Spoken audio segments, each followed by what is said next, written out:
Assalamualaikum warahmatullahi wabarakatuh. Waalaikumsalam. Ibu-ibu sehat? Alhamdulillah. Sudah makan? Bahagia? Agak lambat nganggur. Iya. Yang tadi yakin dong ya. Sehat? Alhamdulillah. Insya Allah. Udah makan? Udah. Bahagia? Insya Allah. Udah ketahuan ya. Jadi saya dulu belajarnya ilmu komunikasi. Ilmu komunikasi itu belajarnya antara dua. Dia penggabungan dua ilmu. Satu ilmu sosiologi, satu lagi ilmu psikologi. Nah, beliau juga sama dengan saya ya. Pas tadi ngobrol, oh ternyata sarjana ilmu komunikasi. Jadi kami belajar psikologi juga. Psikologi digunakan untuk menghadapi orang secara personal, ya. Sosiologi digunakan untuk menghadapi komunal atau yang dia jumlahnya banyak.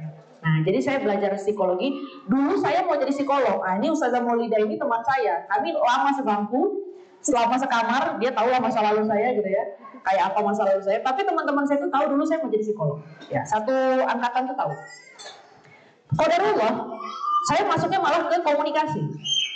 Pada saat saya lulus, dinyatakan lulus SNMPTN, saya nangis. Kata mama saya, udah sabar, nggak apa-apa katanya.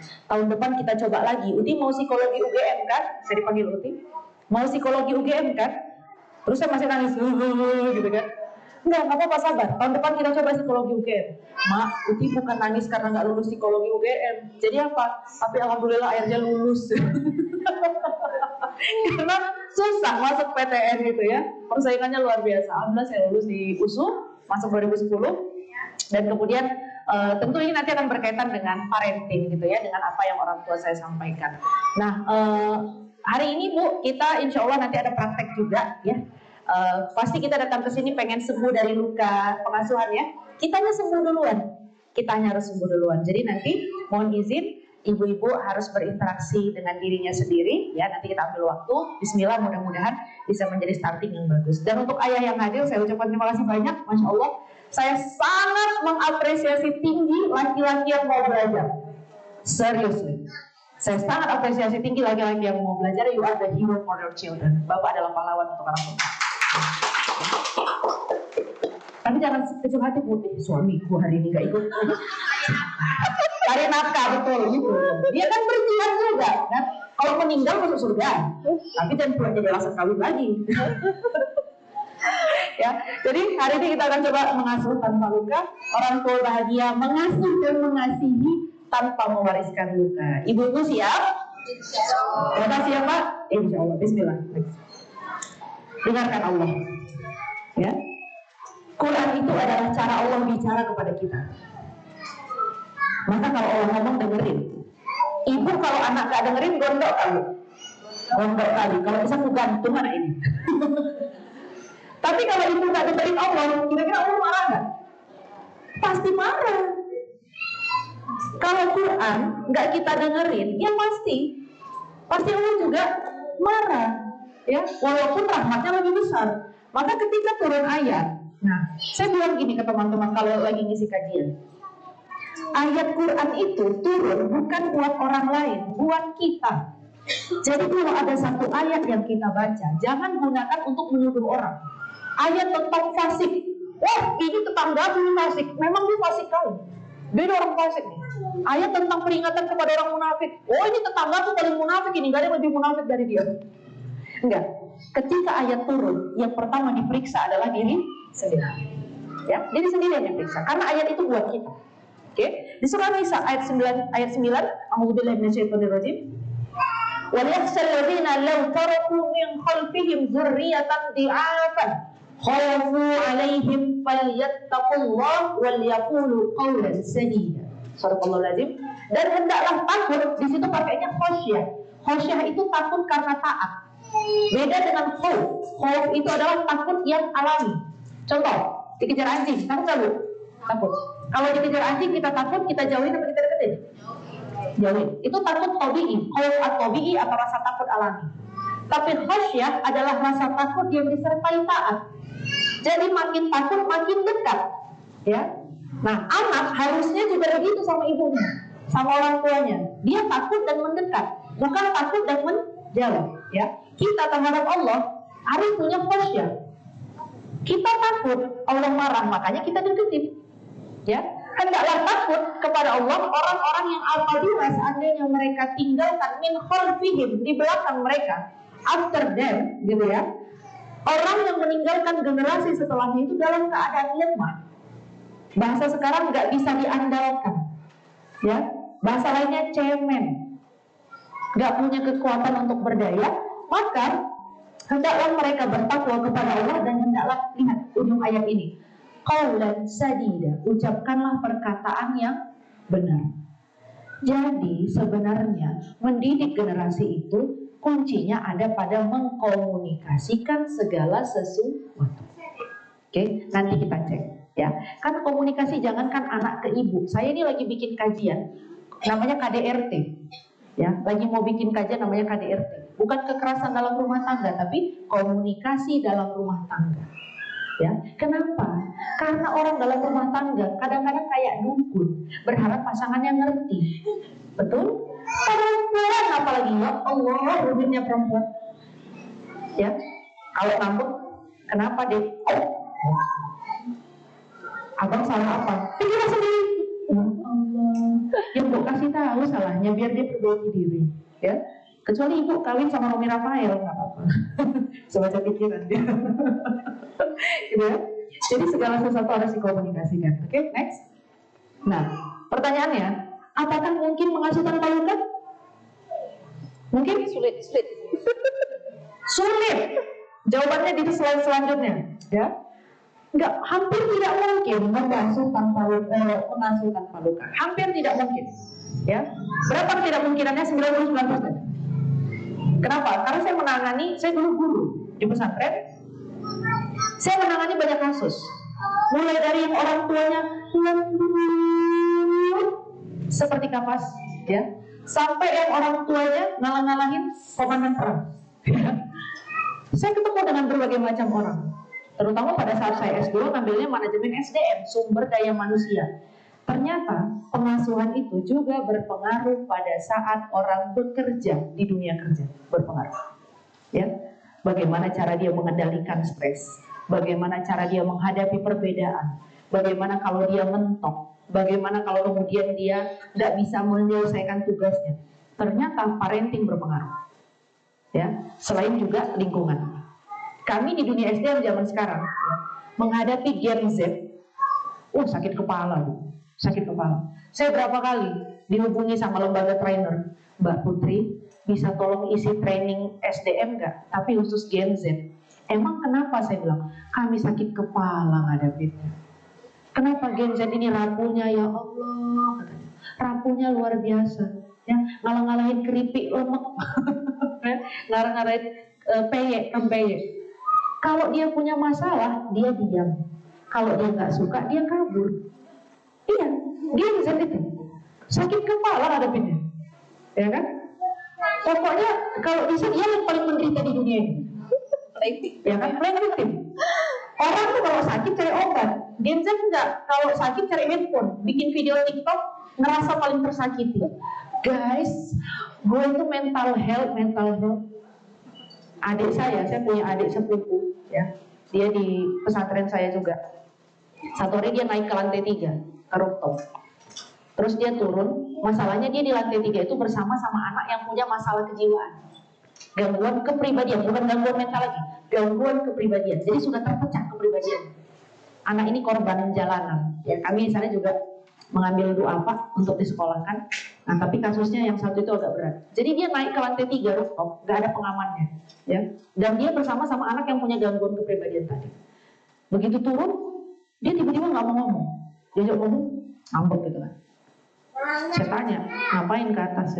Nah ini, kalau sama anak tuh dialog dulu. Ngapain ke atas? Healing. Apa healing? Gak tahu. Batak juga dia soalnya. Healing itu artinya penyembuhan, pemulihan. Tadi naik perasaannya gimana? Gak enak. Turun, udah enak belum? Gak enak juga. Berarti gak healing, hilang. Ya, karena sudah paham istilahnya. Jadi itu yang dihadapi sama anak zaman sekarang. Ya.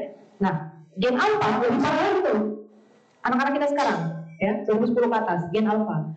Ini adalah anak-anak yang tersentuh gadget sejak lahir, bahkan masih dalam kandungan.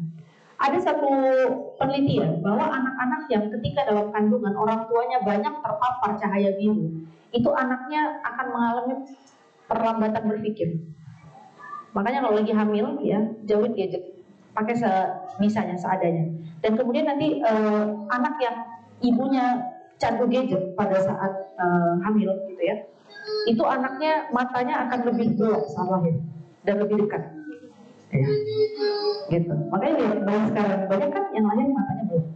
Itu ada penelitiannya dan itu munculnya sekitar 4 atau 5 tahun yang lalu saya sudah baca penelitian itu. Ya, karena blue light, cahaya biru dari handphone kita. Ya. Jadi apakah mungkin mengasuh tanpa luka? Hampir tidak mungkin. Kenapa? Karena 2 hal. Pertama, mau keras atau lembut, apapun metode pengasuhannya pasti meninggalkan luka, pasti. Cuman ibarat kita terluka, kadang ada lukanya yang cuma baret 3 hari kering, ada yang lukanya sampai harus dijahit, ada yang lukanya sampai harus dioperasi. Nah, luka kayak apa yang ditinggalkan? Mau keras atau lembut, sama-sama ada lukanya. Ya, saya pernah ketemu kasus. Ini anak baik-baik, nggak pernah kena marah, keluarganya cemara, ya cemara, pinus, semua dia. Saking kan hijaunya lah keluarganya itu. Tapi anak ini tiba-tiba satu hari nggak mau sekolah, ya nggak mau sekolah dan mogok sekolah. Akhirnya didatangkan terapis, ya ditanya, tahu nggak permasalahannya di mana? Ternyata di sekolah ada temennya yang ngejek, ngebully, tapi bulinya nggak bully fisik, cuma kayak gini doang, contoh ya. Salah kau gitu aja nggak bisa, cemen kau. Anak ini di rumah tidak pernah mendapatkan seperti itu. Ibunya selalu mengapresiasi, ya, selalu memuji pencapaiannya. Oh, kamu hebat, kamu bagus, ayo nak semangat segala macam. Dua-dua bapak emaknya berkata lembut, gitu ya. Kalau sekarang istilahnya soft spoken, nah, gitu ya, orang yang perkataannya lembut. Tapi karena anak ini selalu dikasih kelembutan, sekalinya dia berhadapan dengan hal yang tidak sesuai dengan keseharian dia langsung down. Jatuhnya cepat dan dia berbulan-bulan tidak mau sekolah. Jadi pada saat terapisnya didatangkan itu sudah 3 bulan dia nggak sekolah. Karena apa? Karena di sekolah ada temen yang ngeleceh, temennya nggak niat bully, ngeleceh. Ya, makanya sesekali anak tuh perlu misalnya kayak coba bisa nggak? Gitu aja nggak bisa. Ayo dong saingan sama ayah, boleh. Ya, ayo dong saingan sama umi, saingan sama mama, boleh. Sesekali ya, untuk menimbulkan jiwa kompetisinya, itu boleh. Jadi jangan selamanya kayak mana lah, kami niat hati ingin menjadi umanya Nusarara, apa daya jadi emaknya Sinchan. Gak jadi. Umanya Nusarara kan gitu ya, Nusa kan gitu ya, Rara. Coba orang Batak, dia nggak tahu. Saya tuh asli parenting Batak, asli ya. Waktu saya di pesantren, nih, kamu Surga Maulidah, kami sekamar. Saya kan dulu kulitnya hitam, sekarang juga hitam, tapi dulu lebih hitam ya. Hitam, busuk, butek, busik semua. Ya dulu nggak kenal skincare. Dan saya anak pramuka dan anak seni, jadi hampir nggak pernah mandi saya dulu. Gak apa-apa saya buka santai aja. Jadi jilbab saya itu cuma hitam putih, gitu ya. Karena memang saya malas nyuci juga orang itu. Namanya orang seni kan, malas, kayak gitu nggak penting sama kami. Satu hari saya diejek lah sama sekamar ini, ya dia lah sama teman-temannya ya, dia sama teman-temannya. Pelaku, nggak apa-apa, saya nggak marah sama sekali karena udah berlalu juga. Jilbab cuma 2 hitam putih gitu. Terus emang saya dulu nggak rapi orangnya gitu, udah berantakan habis ya. Pokoknya kalau mau tahu masa lalu saya dia merekamnya. Karena kami sekelas, sekamar gitu ya. Pokoknya saya hari ini, kata teman-teman saya, ini udah setengahnya, udah 50% sembuh. Jadi dulu saya lebih parah rusaknya gitu ya. Terus saya ngadu lah ke mama saya. Mak, dibilang kayak gini gitu. Saya berpikir emak-emak akan datang membela. Mana yang ngejek anakku mana, gitu kan? Ini mama kata, nggak laku. Begitu ditengoknya kan, mana jilbabmu yang katanya hitam putih itu aja. Ini loh mak, padahal ada satu warna biru sih. Yang lainnya hitam putih. Satu aja ada biru. Karena biru jilbab wajib. Jilbab pesantren wajib warna biru. Kata mama saya gini, kata mama saya, kenapa kau pikirin perkataan orang? Yang penting kau sehat, kau hidup, kau mati. Udah. Nah, itu versi gede. Waktu saya SD lebih parah. Kan saya dulu hitam, banyak luka-lukanya, kurus kecil gitu ya. Jadi saya diajakin, dulu saya suka pakai obat biru, dikasih obat biru gitu. Jadi waktu saya SD dipanggil monster biru karena suka dikasih obat biru. Ya biasa lah, anak kecil ya. Gak apa-apa, saya buka aja ya saya. Daripada orang yang buka, saya buka. Kalau orang yang buka saya gak ikhlas ya, kalau saya gak apa-apa. Jadi diajakin, si monster biru. Saya pulang sekolah, taruh tas. Mama saya udah di meja makan. Mama saya ibu bekerja, ya. Ibu saya dosen, sekarang dekat. Dia bilang gini, kenapa? Tadi diajarin di sekolah, tidak ini. Harapan saya kan, ya udah nak, sini mama peluk, sabar ya sayang ya, gitu kan? Harapannya. Ini ala-ala Indosiar. Tahu apa yang dilakukan mama saya? Mau tadi di sekolah diajarin. Mama saya nyiapin makanan, tengoknya saya. Itu enggak. Dan gak akan bilang sabar, tengoknya.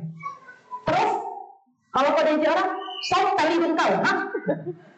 Enggak, makan. Ya, parentingnya begitu. POC luar biasa. Enggak ada sama mama saya itu, dia orang teknik, jadi tomboy. Enggak ada, iya nak, kenapa nak? Oh, tidak ada. Ya, waktu saya nggak mau berangkat merantau ke Jakarta, ayah saya masih datang. Ayah saya lebih melo dari mama. Ya, muka lebih sangar, hati lebih Hello Kitty. Ya, muka security, hati Hello Kitty. Ayah saya datang. Jadi nggak berangkat ke Jakarta. Gak jadilah, tiketnya mahal kali. Hati ayah susah sama mama. Nangis kan? Ayah saya udah nggak bisa bujuk. Ya udah sana, ngomong sama mama. Mama saya di dapur, udah megang sutil. Lagi masak memang. Dia udah megang sutil. Sini. Berangkat apa enggak? Ini udah besar, udah 22 tahun saya, masih digini. Berangkat apa enggak? Gak usah lah, mulai hilang suara. Takut nanti tiketnya mahal. Kemarin waktu kau seleksi, kau tahu kan kalau lulus harus ke Jakarta? Tahu. Tahu kan harus berangkat dan mengeluarkan biaya? Tahu nggak? Biar urusan tiket urusan mama sama ya. Kau balik ke kamar, kau packing, berangkat ke besok. Diam. Itu parenting POC tadi. Ya, ala-ala Belanda. Cuma saya nggak boleh aja. Ya. Jadi mau kayak apapun pola pengasuhannya sangat mungkin meninggalkan luka. Cuman seberapa besar atau seberapa ringan. Ya. Yang kedua, kenapa pengasuhan itu tidak mungkin tidak meninggalkan luka? Yang kedua, karena orang tuanya masih terluka. Kita ini produk orang tua kita. Parenting yang Bapak Ibu terapkan sekarang itu adalah warisan orang tua kita. Kenapa? Cara kita mengenali kasih sayang, cara kita mengenali penghargaan, cara kita mengenali fungsi afeksi, fungsi perlindungan, itu bergantung pada bagaimana dulu orang tua mengajarkan kita. Jadi kalau ada orang tua yang bilang, Bapak sayang sama kau, makanya Bapak pukuli kau nggak ngerti-ngerti, ya. Itu nanti, kalau punya anak, dia akan pukul anaknya. Kenapa? Karena yang terekam dalam kepala dia mukul tanda sayang. Ya kan? Dia tidak punya kalimat dan bentuk rasa kasih sayang yang lain. Yang dia tahu kalau dipukul tanda sayang. Makanya Bapak Ibu, terutama Bapak terhadap anak perempuan, jangan pernah pukul. Jangan pernah pukul anak itu. Kenapa? Nanti takutnya ketika dia dewasa, dia mendapatkan perlakuan buruk dari pasangannya. Dia bilang, gak apa-apa kok dipukul, yang penting dicintai. Toh bapakku dulu juga mukul tapi dia cinta. Kesalahan berpikir. Oke, ini yang kita harus pulih. Dan kalau orang tua tidak pulih, sangat mungkin dia akan mewariskan kembali trauma kepada anaknya. Kenapa? Terkait dengan nilai yang dipegang. Ya, mohon maaf. Saya tuh paling gemes nonton sinetron. Coba lihat, perempuan muslimah digambarkan gimana? Lemah, disiram air, dilempar batu, dijambak suaminya. Maafkan aku, Mas. Saya nonton kayak gitu dalam hati saya, baik sama bodoh memang beda sikit. Saya kesel, karena saya orang komunikasi, ya, saya Siva juga. Kami itu belajar bagaimana nilai itu dibangun di masyarakat. Salah satunya lewat tayangan TV. Coba lihat perempuan di TV, ya, di sinetron. Kalau istri solehah digambarkan jilbabnya diulurkan ke bawah, pakai baju tunik, pakai rok, pakai sandal jepit, nggak kerja, ya, nungguin uang suami. Suaminya mabuk, suaminya judi, suaminya ngelempar dia, nyiram dia pakai air, apa kata dia, Mas, aku mau maafkanmu, aku tetap mencintaimu. Bodoh sih. Asli, serius. Itu kenapa saya gencar untuk bilang perempuan harus pintar. Banyak yang bilang sama saya 31 belum nikah. Jangan pilih-pilih saja, enak aja, nggak usah pilih-pilih. Beli bawang aja milih kok, pasangan seumur hidup nggak milih. Saya ini mencarikan ayah untuk anak saya. Anak saya nggak bisa milih bapaknya. Maka mudah-mudahan kalau saya memilihkan bapak yang baik, dia suatu hari akan berterima kasih kepada saya. Umi, makasih sudah memilihkan ayah yang baik. Itu yang mau dikejar. Jadi kalau ada orang ngomong ya, udah umur segitu gak usah milih-milih. Rasanya pengen saya datangin, diam pada jauh. Iya, serius gak usah gitu ya.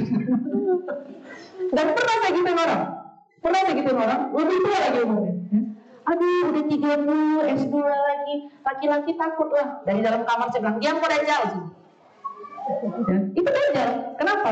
Karena seperti menawarkan surga, tapi sesungguhnya membawa neraka. Saya nggak takut. Serius. Kenapa? Ini yang mau dibangun adalah generasi. Yang mau dididik adalah hamba Allah. Nggak bisa sekedar-sekedar. Ya? Jangan pinter-pinter kali, nanti laki-laki takut. Iya, laki-laki yang takut itu laki-laki bodoh. Kalau dia pintar, dia naikkan kapasitas dirinya untuk setara dengan perempuannya. Itu baru laki-laki cerdas. Dan saya yakin orangnya ada. Orang saya masih hidup kok, kecuali sudah meninggal, baru jodohnya gak ada. Selama hidup tadi jodoh ada, gak usah takut. Selalu aja, kata bapak saya, ada jodohmu. Kecuali dia kesangkut di jemuran orang. Ayam itu. Gitu ya. Jadi pengasuhan tanpa meninggalkan luka agak kurang mungkin. Oke, next. Nah, lihat. Bagaimana contoh warisan luka pengasuhan dari orang tua kepada anak. Kita cek ya. Satu, ini hanya beberapa contoh. Pengasuhan yang keras. Pola disiplin keras membuat orang tua sulit menerima emosi anak. Dan akhirnya anak mewarisi pandangan bahwa menunjukkan emosi adalah kelemahan. Ya. Dia lagi rentan, lagi nangis. Apalagi anak laki-laki, coba. Jangan larang anak laki-laki menangis, Bu. Jangan. Biarkan dia menangis. Dia manusia. Tuhan ciptakan laki-laki punya kelenjar air mata. Kalau mau nangis, nangis, nak, nangis. Ya. Saya sekarang sama orang. Ada orang mau marah, gak suruh sabar. Kalau dulu orang gimana? Ya, mau marah, udah sabar. Tahan marahnya, jangan. Sekarang, sejak saya belajar tentang regulasi emosi, mengelola emosi dan melepaskan trauma. Ya. Kalau saya lihat orang marah, kau mau marah? Ya, keluarkan cepat. Ngamuk, ayo ngamuk. Saya dengerin dan saya tungguin kamu ngamuk. Kenapa? Karena saya juga gitu kepada diri saya. Kalau saya mau marah, sabar pun. Enggak usah sabar, marah aja. Kenapa? Karena kalau ternyata marahnya tidak terakhirkan, dia akan menjadi tumpukan emosi. Sampah emosi, ini yang payah. Kalau udah jadi sampah emosi, suatu hari meledak, kelakuan kita udah gak bisa dikontrol. Kenapa? Sampahnya udah meledak. Ya, udah meledak, ini yang bahaya. Nah, jadi pola pengasuhan keras itu biasanya anaknya jadi tidak bisa menerima kerentanan, kerapuhan. Ya, nanti kalau misalnya nangis, kata mama nggak boleh nangis, aku harus kuat, aku nggak boleh jadi. Tapi dia mau nangis, ya jangan ditahan, nggak apa-apa, beneran. Oke, yang kedua, kurangnya kasih sayang. Orang tua yang kurang kasih sayang mungkin kesulitan juga menunjukkan kasih sayang, ya. Dan anak kemudian jadi kesulitan mengenali kebutuhan emosional. Bu, Pak, saya sarankan kalau di rumah mau mesra-mesraan sama suami, tunjukkan. Malu lah, suami sendiri kok, kecuali suami orang. Pasangan sendiri kok, kecuali pasangan orang. Karena aneh gitu. Ada pemahaman, apalagi yang old style ya, orang-orang yang cara berpikirnya agak lama. Jangan romantis-romantis depan anak, malu. Lah, ya kok malu? Tunjukkan. Kalau sayang tunjukkan, jangan berantem depan anak, sayang-sayangan di belakang anak. Salah. Anak jadi berpikir, oh rumah tangga itu isinya berantem. Udahlah, gak usah nikah lah. Orang isi berantem aja kok, capek. Nah itu, makanya anak sekarang banyak takut nikah. Ya, apalagi saya, awal-awal saya trauma nikah. Kenapa? Bukan masalah dari orang tua, masalah dari lingkungan ini, dajjal tadi. Saya belum nikah, tapi sebulan sekali minimal 1 kasus pernikahan saya dengarkan. Put, aku sama pasangan kayak gini. Nah, terus iya, istriku kayak gini, suamiku kayak gini. Besok-besok cerita, Put, aku udah nikah siri ketiga kalinya. Gila. Put, aku mau pisah. Nauzubillah min dzalik. Ada lagi yang jam 2 malam. Jam 2 malam nelpon saya. Saya udah gini-gini. Siapa ini telepon jam 2 malam? Put, tolongin Put, kenapa? Iya, aku punya hubungan sama suami orang. Astagfirullahaladzim. Dia istri orang punya hubungan sama suami orang. Jam 2 malam saya ditelepon. Udah setengah teler orang. Saya bilang besok aja ya, saya nggak waras ya. Ya, jadi malam itu cuma saya dengerin cerita. Kenapa banyak yang takut nikah? Karena dia melihat pernikahan itu tidak indah. Maka ibu kalau mau menunjukkan kasih sayang, tunjukkan kasih sayang yang benar. Ya, jangan salah. Ini kan yang kayak tadi tuh. Ya. Mama pukul kau karena mama sayang. Nggak ada sayang itu mukul, nggak ada. Ya. Ini mama bilangin kau, ya, mama pukul kau, mama cubit kau karena mama sayang samamu. Di otaknya akan muncul, oh cubit itu tanda sayang, oh mukul itu tanda sayang. Nanti dia dewasa, ketika dia menikah, pasangan yang menyakiti dia bilang, oh nggak apa-apa, ini kan tanda sayang. Dipukul suami nggak apa-apa, kan tanda sayang. Itu muncul di dalam kepalanya bangunan-bangunan kepercayaan baru. Hati-hati ya. Yang ketiga kita lihat di sini, rasa bersalah ya atau takut. Jadi rasa bersalah yang berlebihan itu kadang membuat orang tua protektif. Nah, kemudian yang ketiga, kurangnya perhatian lawan bicara. Dulu pernah emaknya agak hilang, ya, emaknya hilang. Terus kemudian mau diperbaiki di adiknya. Nah, biasanya adiknya jadi korban protektif. Ya.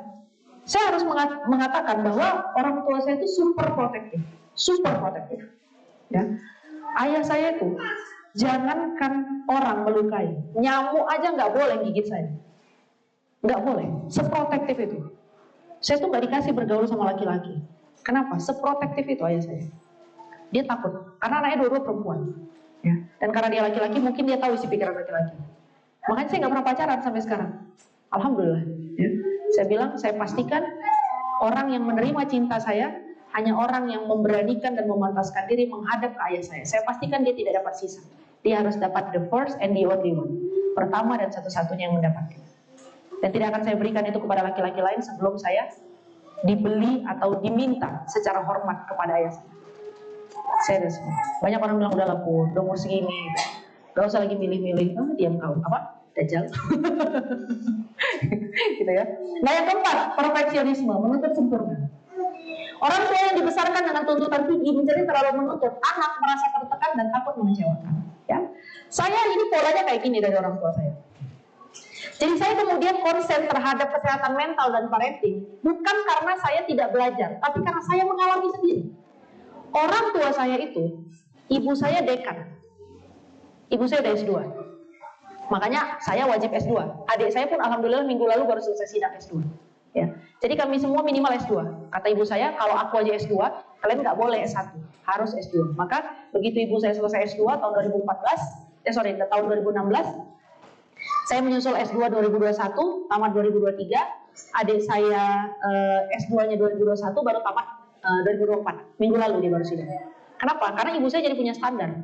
Kalau mamamu aja bisa kuliah di usia 50 tahun, kamu masih muda harus lebih dari itu. Nah gitu ya. Nah orang tua saya itu cukup perfeksionis. Makanya akhirnya turun ke saya. Oke? Saya itu hampir tidak boleh melakukan sesuatu yang salah. Nggak boleh. Memang sisi baiknya adalah saya jadi sangat menjaga perilaku. Ya, nggak boleh nakal, nggak boleh jahat, termasuk nggak boleh gagal. Makanya efek dari pola asuh perfeksionis ini adalah dulu setiap kali saya gagal mencapai sesuatu, saya hancurnya bisa berhari-hari. Ini saksinya. Kalau saya sudah tidak berhasil mencapai, nggak menang lomba, ya kalah sesuatu, saya itu bisa nggak makan, nggak keluar rumah, nggak keluar kamar bisa 7 hari. Ya, mereka tahu, teman-teman saya di pesantren, karena 6 tahun kami hidup bersama. Jadi karakter udah saling kenal, gitu ya. Kenapa? Karena perfeksionis. Orang tua menuntut untuk selalu sempurna. Nilai harus tinggi, harus juara, gitu. Kenapa? Ya orang tua saya dua-duanya terpelajar. Ya, ayah saya guru, ibu saya dosen. Kemudian dua-duanya bukan orang yang bukan orang yang tidak achieve, tidak mencapai sesuatu. Ayah saya peraih beasiswa XXX, ibu saya juga mendapatkan penghargaan XXX. Jadi kemudian tuntutannya ke anak tinggi. Ya, tapi saya nggak terlalu parah. Ada orang yang saya ketemu parah nih. Bapaknya S3, ibunya S3. Anaknya stres. Anaknya sesama terapis sama saya. Begitu kami terapi, saya keluar setan hantunya, wah, gitu kan. Dia lebih parah. Saya tanya, kamu ini ada masalah apa? Umur masih 18, ya. Dari kecil sudah berprestasi, Orang tua mensupport, dikasih mobil, dikasih apa segala macam. Tahu nggak dia bilang apa? Justru itu Kak, karena orang tuaku dua-duanya pintar, aku dituntut untuk sempurna. Nah, lebih parah. Jadi saya tidak enjoy dengan hidup saya, dia bilang. Akhirnya dia ikut terapis DEP. Setelah dia pulih, dia menterapi orang. Jadi DEP itu, kaminya sembuh dulu. Sebelum kami menterapi orang, kami harus terapi berulang kali. Saya melewati belasan kali terapi untuk lepas dari trauma saya sendiri. Dan lepas dari itu, ikatan-ikatan emosi negatif. Apakah saya menyalahkan orang tua? Pada awalnya iya, sama kayak tadi saya mulai. Kenapa orang tua kayak gitu? Kenapa orang tuaku bla bla bla? Ada. Tapi ternyata parenting bukan tentang orang lain. Parenting itu tentang diri kita sendiri. Ya, tentang diri kita. Jadi yang kita perbaiki pertama kali adalah diri sendiri. Karena sudah tidak mampu lagi kita menyalahkan orang tua. Sudah selesai. Oke, nanti saya kasih tipsnya, coba. Dan terakhir, sulit menunjukkan apresiasi. Kurangnya apresiasi di masa lalu membuat orang tua sulit memberi pujian. Anak merasa tidak dihargai atau meragukan nilai diri. Ini paling banyak berlaku di parenting Batak. Mohon maaf, saya orang Batak asli. Jadi saya tidak menjelekkan suku apapun. Orang Batak itu susah sekali mengapresiasi. Ya. Bilang makasih, maaf, tolong, bibirnya kaku. Ya. Serius. Bilang aku sayang kamu aja susah. Saya pertama kali berlatih bilang aku sayang mama, aku sayang ayah. Menggeletarnya bukan di mulut, di kaki. Gak bisa keluar, gak bisa. Karena Bapak kan. Jadi kan mak, Uti sayang mama. Menggeletar itu, sebadan, gak bisa dibohongi. Ayah saya, waktu saya bilang Uti sayang ayah, dia buang handphonenya, dicampakkan handphone. Karena dia nggak mau memperlihatkan sisi rentannya gitu ya. Waktu saya bilang ayah makasih ya Uti sayang ayah, dibuang handphonenya, dibuang. Karena saya kan dengar suara handphone dibuang gitu kan. Terus nggak ada lagi panggilan suaranya. Gitu ya. Nah tapi saya udah nggak bisa mengubah orang tua, maka yang bisa diubah adalah diri sendiri. Oke? Nah coba ibu-ibu perhatikan di kalimat yang bawah. Waktu kecil aku tidak suka orang tuaku seperti itu. Tapi kenapa ya saat jadi orang tua malah aku lakukan kepada anakku? Coba tulis sesuatu, ya satu hal aja yang dulu kita nggak suka orang tua kita melakukannya, tapi sekarang pernah kita lakukan ke anak kita. Coba tulis, sadari dulu. Ya. Apa yang dulu kita nggak suka orang tua kita lakukan? Ini cara mengenali trauma mental ya. Kita dulu marah kali dulu kita dilakukan kayak gitu. Kita nggak suka orang tua kita gitu, tapi sekarang kita melakukan. Coba dikenali 1 menit. Ya. Jangan nangis, belum. Biasanya ingat-ingat gini udah nangis nih, biasanya. Udah berair matanya kan. Dicatat di HP ya. Dicatat di HP ya, jangan di hati. Nah, dunia ini sampai tangan aja. Coba, nggak apa-apa. Ini adalah proses mengenali trauma, ya. Karena yang tahu sakitnya kita adalah kita sendiri. Kan nggak mungkin. Ku tengok-tengok kayaknya kok batuk lah. Mana ada kayak gitu. Yang tahu kita batuk kan kita. Kayak itu ku tengok-tengok, kok pening lah, nggak ada. Yang tahu pening adalah oke. Jadi nanti sambil jalan coba ingat-ingat apa sesuatu yang dulu kita nggak suka dilakukan orang tua kita, tapi pada saat jadi orang tua kita lakukan. Kalau itu masih ada, itulah trauma yang harus disembuhkan, karena dia diwariskan. Oke, next. Nah, apa dampaknya minta pengasuhan kepada anak? 1, sulit membangun hubungan. Ini anak nanti kalau besar, dia susah membangun hubungan dengan orang lain. Yang paling sulit adalah membangun hubungan lawan jenis. Ya, kenapa? Anak perempuan yang tidak dekat dengan ayahnya itu akan mudah terjebak cinta toksik atau cinta-cinta racun, cinta yang gak sehat. Ya, bapak seorang ayah ya harus rajin memuji anak perempuannya, harus rajin. Karena perempuan itu butuh pujian, laki-laki butuh pengakuan. Itu bedanya, ya. Perempuan butuh pujian. Coba ibu, kalau mau pakai baju baru, Pak, tengok Pak, cantik nggak Pak? Cantik nggak? Suami bilang apa? Tengok dulu, cantik nggak ini? Ya kan? Sekali pun, ditanya-tanya nggak jawab. Cantik yang mana Pak? Yang biru apa yang hijau? Serba salah. Biru kata suaminya. Tapi aku kelihatan dia udah pakai ini. Ya udah yang hijau. Tapi ini udah lama. Udahlah. Efeknya habis apa? Pakai baju kuning. Aneh memang perempuan ini. Saya itu memang sebel sama perempuan. Perempuan itu rumit dan aneh. Makanya saya nggak suka sama perempuan. Bahaya lah kalau sama perempuan. Normal berarti, sukanya laki-laki. Nah, yang kedua, rendah harga diri. Anak yang tidak dibesarkan dengan apresiasi, dibantu mengenali potensi diri, dibantu mengenal harga dirinya, maka kalau dia tidak dibesarkan dengan pola ini, dia akan rendah harga diri. Besok-besok kalau dia, contoh, ini paling banyak terjadi di kita. Kau gitu aja nggak bisa, bodoh kali kamu, kata mamanya, ya kan? Sekali, kata malaikat, amin, palu, kata malaikat. Dia, karena doa ibu itu lebih kencang dibandingkan doa Nabi kepada Tuhan. Ya? Kalau kayak gitu aja nggak bisa, payah kali kau. Gitu aja nggak paham. Mama aduh pintar, dulu Udah beda bu kurikulum ibu sama kurikulum sekarang. Dan nih kurikulum sekarang. Paling kurikulum merdeka kali bu. Saking merdekanya nggak tahu kita yang mana yang asli. Serius, saking merdekanya itu, kita nggak tahu yang mana yang asli. Begitu dia bilang, bodoh kali kau. Anak itu tertanam dalam kepalanya, oh aku bodoh ya, oh iya, gitu. Sekali masih aman lah, 2 kali, 3 kali. Makin sering ibu bilang, makin tertanam dalam kepala dia, oh aku ini bodoh. Kata mamaku aku bodoh kok. Ya, orang kata mamaku aku bodoh. Selain diaminkan sama malaikat, dikabulkan sama Allah, ya. Satu lagi adalah anak itu membentuk konsep diri bahwa dia bodoh. Jadi besok sepintar apapun dia tetap yakin bahwa dia bodoh. Itu sama kayak ada singa, terus ibu bilang, singanya dikandangin. Kamu bukan singa, kamu kucing. Nggak akan galak bu, nggak akan galak. Kenapa? Fitrahnya nggak keluar, naluri alaminya nggak keluar. Ya. Nah, itulah pentingnya fitrah based education tadi. Kita mendidik berdasarkan fitrah manusia, fitrah penciptaan. Oke? Jadi, kau ini kucingnya. Lama-lama si singa tadi akan merasa dia kucing. Nggak akan galak, gigit pun enggak. Tengoklah, pernah nggak nengok singa yang kemudian dikandangin dan dia dikasih sugesti, dia nggak dikasih main sama singa, dia nggak dikasih main sama yang lain, dia dikasih main sama kucing, sama anjing. Itu singanya jadi gini, persis kayak kucing, karena dia memang golongan kucing. Adik saya master S2 biologi, jurusan mamalia, ya. Dia memang ahlinya di mamalia. Ini saya di sini, dia di hutan, lagi penelitian, ya, mengenali hewan-hewan itu. Jadi memang itu jenis kucing, cuma kucing besar kali pun. Maka dia memang punya perilaku seperti kucing kadang-kadang. Ya. Nah anak ibu, sepintar apapun dia, ibu kasih dia pidoran smart, ya, ibu kasih dia sport emulsion, segala yang pintar-pintar, segala obat-obatan, doa-doa. Kalau ibu terus-menerus mengulang bahwa, nak kau bodoh kali, yang ada dalam kepalanya, oh aku memang bodoh.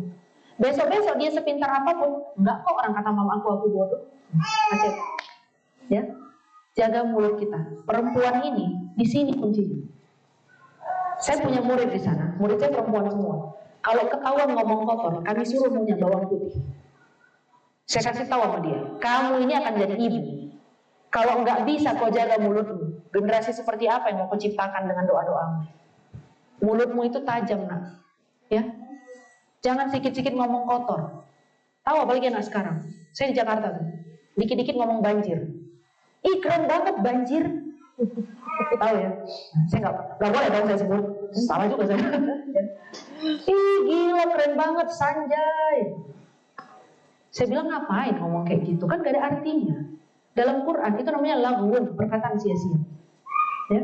Kenapa perkataan sia-sia? Lihat, tanpa perkataan itu pun gak berubah maknanya. Ih keren banget, selesai. Ih keren banget banjir.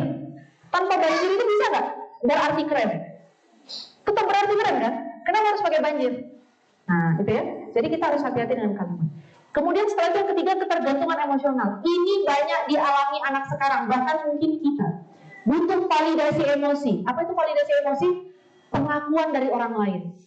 Oh iya, kau memang pintar kok. Iya, kau memang pintar. Tapi yang ngasih validasi orang jahat. Kemarin saya nonton TV, ya, anak kelas 6 SD, umur 12 tahun, melarikan diri sama pacarnya, tukang rongsok, pemulung sampah. Dibawa kabur 1 minggu, mohon maaf, dipakai. Kayak mana nggak hancur hati bapaknya? Dan dia tidak pulang, bukan karena dia diancam sama laki-laki itu, enggak. Dia melakukannya suka dengan suka. Atas dasar suka sama suka. Kenapa akhirnya dia dipulangkan ke rumah? Laki-laki itu yang ngantarkan. Mungkin bingung dia ngasih makan ya kan? Dia pemulung, masih makan seminggu kan udah lumayan tuh. Ya. Tidak dinikahi, tidak diapain, anak 12 tahun. Ibu tahu masalahnya di mana? Karena laki-laki itu mengapresiasi dia. Dek, kau cantik. Dek, abang sayang samamu. Dek, abang suka samamu. Di rumah bapaknya nggak ngasih kalimat ini. Jadi dia haus dan ada orang lain yang ngasih minum. Ayah saya, semarah-marahnya ayah saya, ya, makan, kata ayah saya. Iya nanti. Saya susah makan. Makan, iya nanti. Makan sayang, giginya rapat, tapi ngomong sayang. Makan sayang, makan. Tapi ujungnya sayang, ya. Makan sayang. Jadi saya merasa bahwa ayah saya sudah memberikan kasih sayang. Makanya kalau ada laki-laki bilang sama saya sayang, pun sayang, mulut kau ketampar, diam.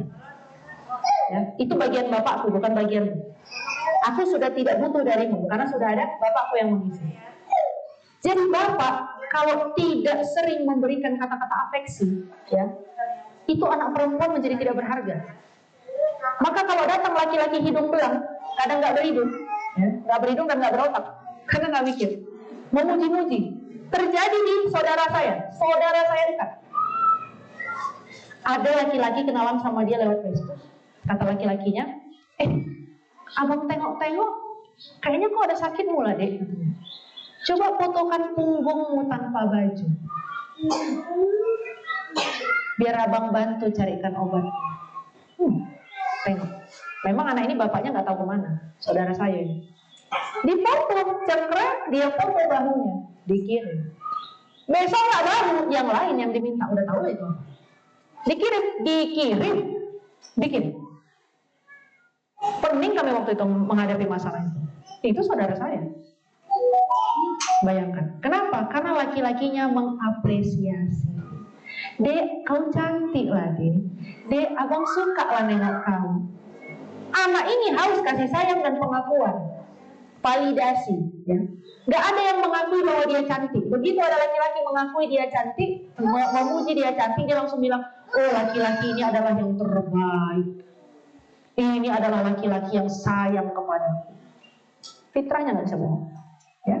Yang keempat, kesulitan mengelola emosi. Ini lebih parah. Kita pun bahkan korban ini. Betul? Iya. Ya kan?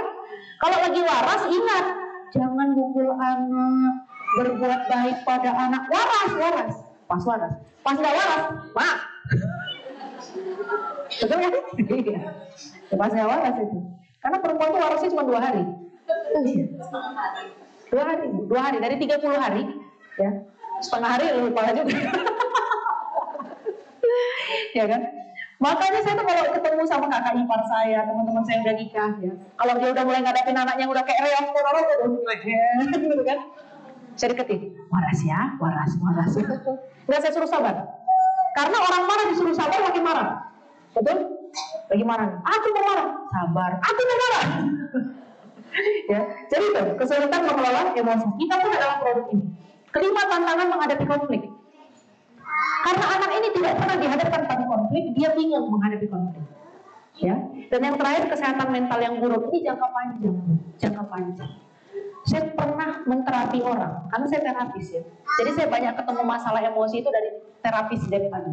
Saya ketemu orang, ibu ini usia sudah 70 tahun lebih, hampir 80.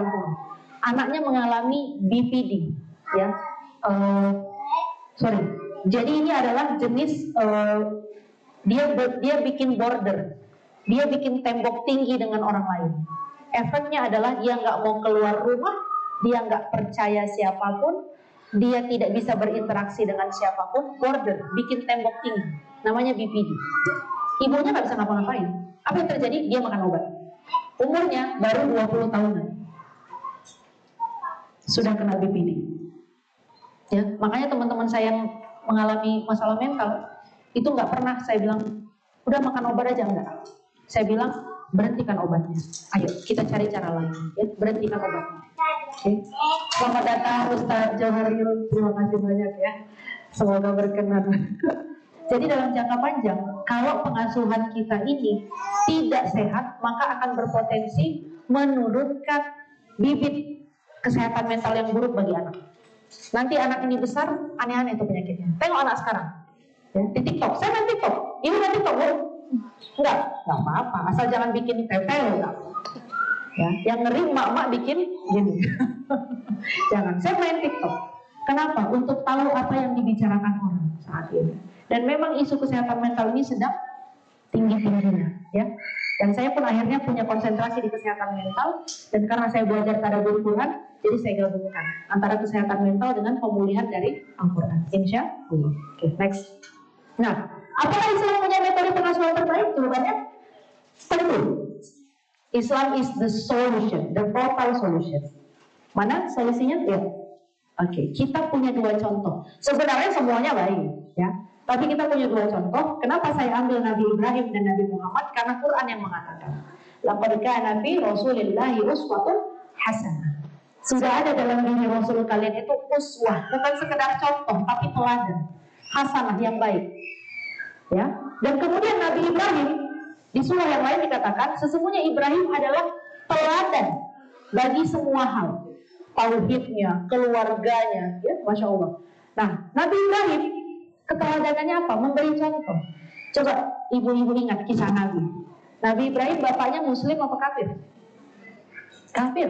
Bahkan bapaknya pembuat patung berhala. Nama bapaknya siapa? Siapa nama bapaknya? Lupa pula. Itulah. Ini harus diulang nih kisah 25 Nabi dan Rasul. Serius. Sesinya nanti beda lagi. Panjang itu. Kisah 25 Nabi dan Rasul.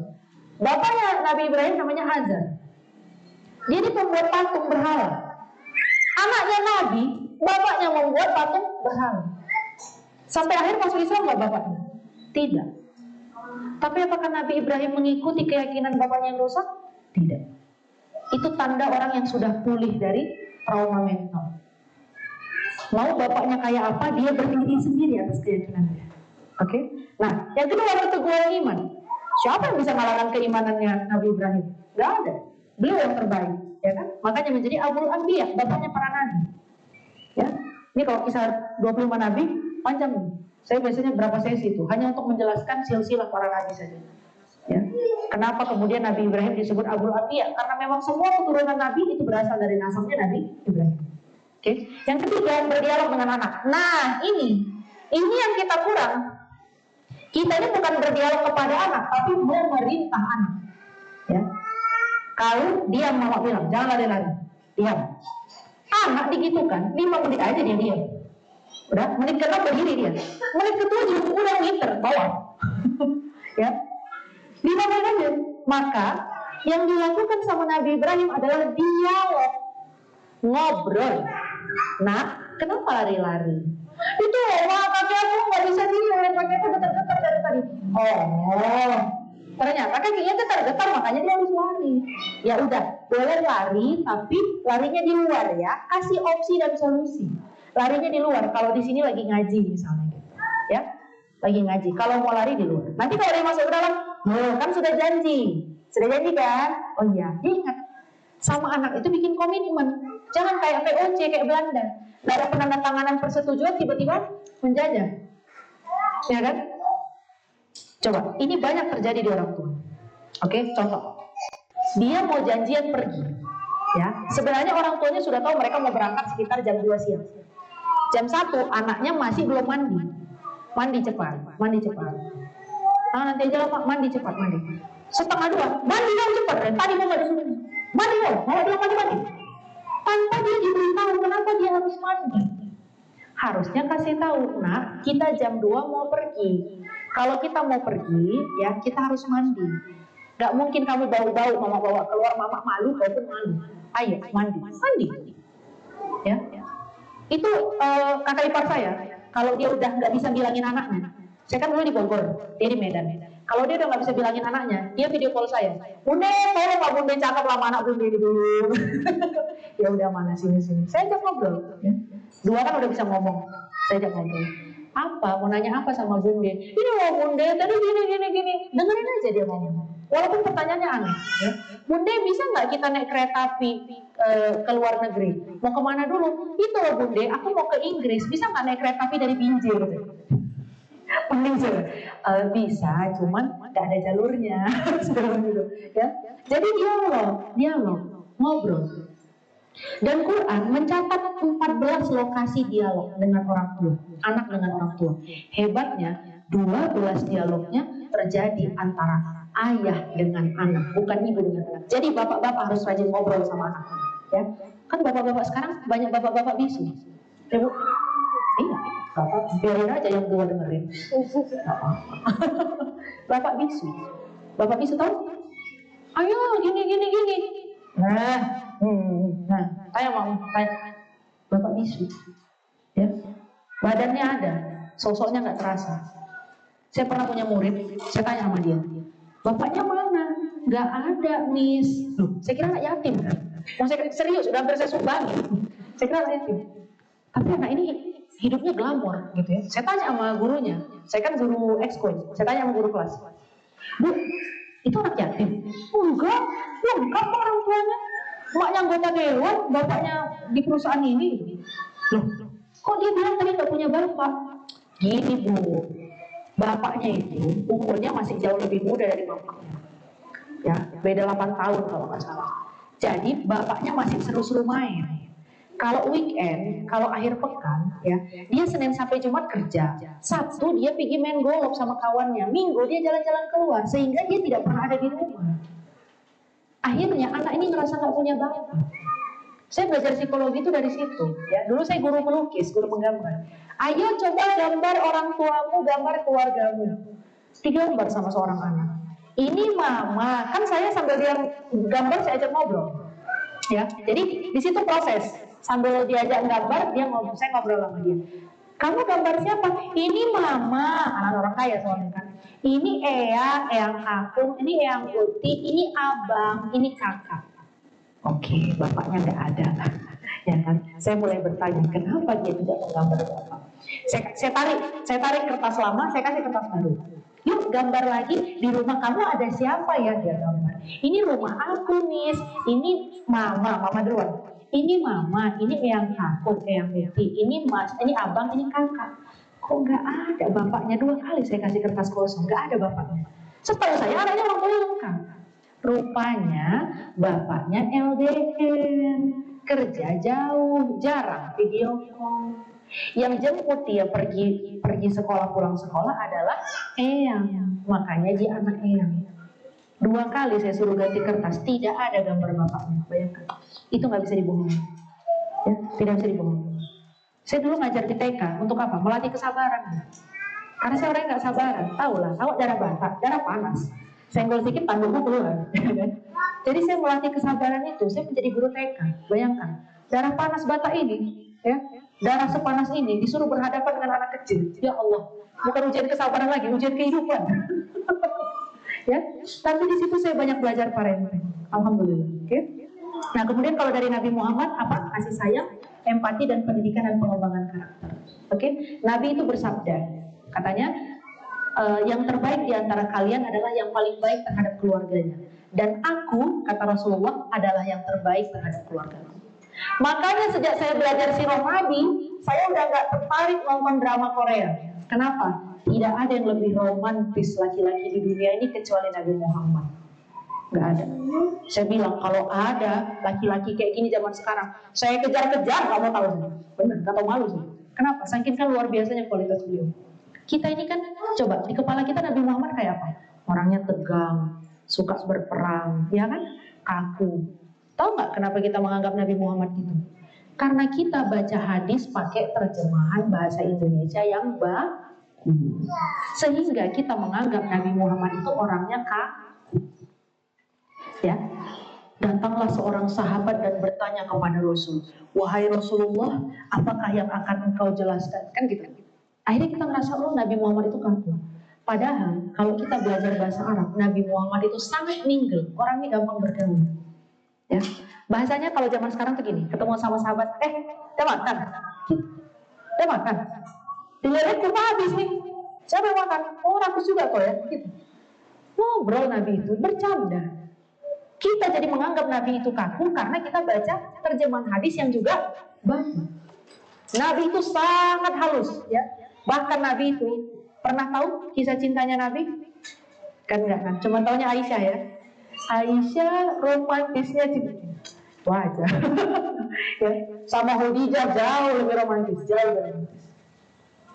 Makanya saya bilang kalau ada laki-laki sekelas Nabi Muhammad zaman sekarang, gak apa-apa, saya ngejar-ngejar, gak tau malu saya, biarin. Saking romantis, gitu ya. Jadi Nabi itu berkasih sayang. Jangan habis nih kalian pulang menyalahkan ini ya, suami ya. Abang pun gak kayak Nabi Muhammad, ya ibu gak kayak Khadijah. Kita tidak harus sadar diri gitu. Jadi Nabi Muhammad itu adalah teladan yang sempurna bagi keluarganya. Oke, nah bagaimana caranya untuk memperbaiki ini semua? Kembalikan pengasuhan kepada fitrahnya. Lihat, ini adalah hadis. Kullu mauludin yuladu 'alal fitrah. Setiap maulud yang dilahirkan, ya, setiap yang dilahirkan dalam keadaan fitrah. Selama ini orang mengartikan hadis ini adalah kertas putih. Salah. Tidak ada anak lahir seperti kertas putih. Anak lahir sudah ditulisi sesuatu. Apa fitrah dasar kita pada saat lahir? Mengenal Allah sebagai Rabb, mengenal diri sebagai hamba. Dua itu. Dari mana dasarnya? Alastu bi rabbikum, kata Allah. Pada saat ditiupkan roh ke dalam rahim, kata Allah, alastu bi rabbikum, bukankah aku Tuhan kalian, Tuhan kamu? Maka roh di dalam rahim menjawab, bala, benar banget. No offense, nggak ada penolakan. Alias mutlak engkau Tuhan kami. Itulah dasar dalilnya. Jadi fitrah itu, ketika seorang bayi lahir, dia mengenal dua hal. Dia mengenal Allah sebagai Tuhan dan mengenal dirinya sebagai hamba. Makanya, kalau kita didik anak sesuai fitrah, itu jauh lebih mudah. Karena ibaratnya, mesinnya ibu kasih bensin. Mesinnya bensin, mesinnya isi bensin, dikasih bensin jalan. Ini enggak, mesinnya isi bensin, ibu kasih minyak karung. Nggak nyala bu, nggak nyala.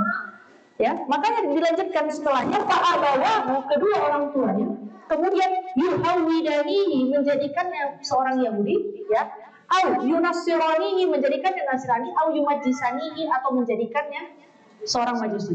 Ini berkaitan dengan apa? Lifestyle, gaya hidup. Banyak dari kita agama Islam, statusnya Islam, dia sholat, tapi gaya hidupnya tidak Islam. Cara berpikirnya tidak Islam, ya. Status Islam pakai jilbab, tapi begitu ditanya percaya dukun, percaya. Apa bu yang digantung di situ bu pas lagi hamil? Ya inilah buat jaga-jaga jimat. Status Islam, tapi gaya hidup tidak Islam. Maka orang tua bisa mengubah anaknya menjadi Majusi, Yahudi atau Nasrani. Itu bergantung pada cara orang tuanya mengajarkan cara hidup. Mengajarkan cara hidup. Jadi ibu nanti mau mengajarkan anaknya pakai cara hidup apa? Yakin? Insya Allah ya. Dan dia ajarkan dia cara hidup Islam. Kenalkan dia sebagai hamba Allah dan kenalkan Allah sebagai Tuhannya. Itu tanggung jawab kita kepada Allah, ya. Anak itu tidak tahu, dia mau dibentuk apa. Ketika Allah putuskan lahir dari rahim ibu, dipilihkan ibu dan ayahnya, tanggung jawab kita adalah mendidik hamba Allah, bukan anak kita. Tolong digaris bawahi. Itu bukan anak kita, itu hamba Allah.